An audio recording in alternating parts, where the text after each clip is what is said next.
উপস্থিত জাতীয়তাবাদী যুবদলের বিভিন্ন পর্যায়ের নেতৃবৃন্দ সহ ঝিনাইদহবাসীর একাংশ, আপনাদের সবাইকে জাতীয়তাবাদী যুবদলের পক্ষ থেকে আন্তরিক অভিনন্দন এবং শুভেচ্ছা জ্ঞাপন করছি।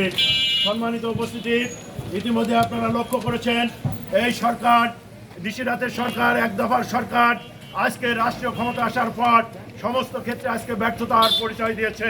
ইতিমধ্যে আপনারা লক্ষ্য করেছি বিদ্যুৎ, তেল, গ্যাস ও নিত্য প্রয়োজনীয় দ্রব্যমূল্যের দাম লাগামহীনভাবে আজকে বৃদ্ধি পেয়েছে। তো স্বাভাবিকভাবে এই সরকার সমস্ত ক্ষেত্রে আজকে ব্যর্থতার পরিচয় দিয়েছে। আমরা জানি এই সরকার অবৈধ সরকার, রাষ্ট্রীয় ক্ষমতা আসার পর আজকে বিএনপির উপরে ব্যাপকভাবে নিপীড়ন চালানো হচ্ছে। উপস্থিত বন্ধুরা আমার, আজকে কেন্দ্রীয় কর্মসূচির অংশ হিসাবে আজকে যে কর্মসূচি দেওয়া হয়েছে সেই কর্মসূচি হিসাবে আজকে ঝিনাইদহ জেলা জাতীয়তাবাদী যুবদল আজকে সেই কর্মসূচিতে আপনারা স্বতঃস্ফূর্তভাবে এই কর্মসূচি পালন করেছেন। এই জন্য আপনাদের সবাইকে আন্তরিক অভিনন্দন এবং ধন্যবাদ জ্ঞাপন করছি।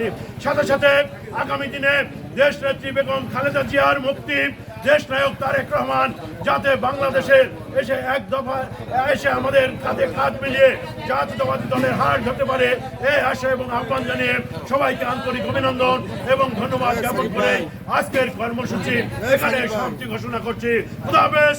বাংলাদেশ জিন্দাবাদ, জাতীয়তাবাদী যুবদল জিন্দাবাদ, দেশ নেত্রী বেগম খালেদা জিয়া জিন্দাবাদ, আগামী দিনের রাষ্ট্রনায়ক জননেতা তারেক রহমান জিন্দাবাদ, শহীদ জিয়া অমর হোক। সবাইকে ধন্যবাদ। আসসালামু আলাইকুম।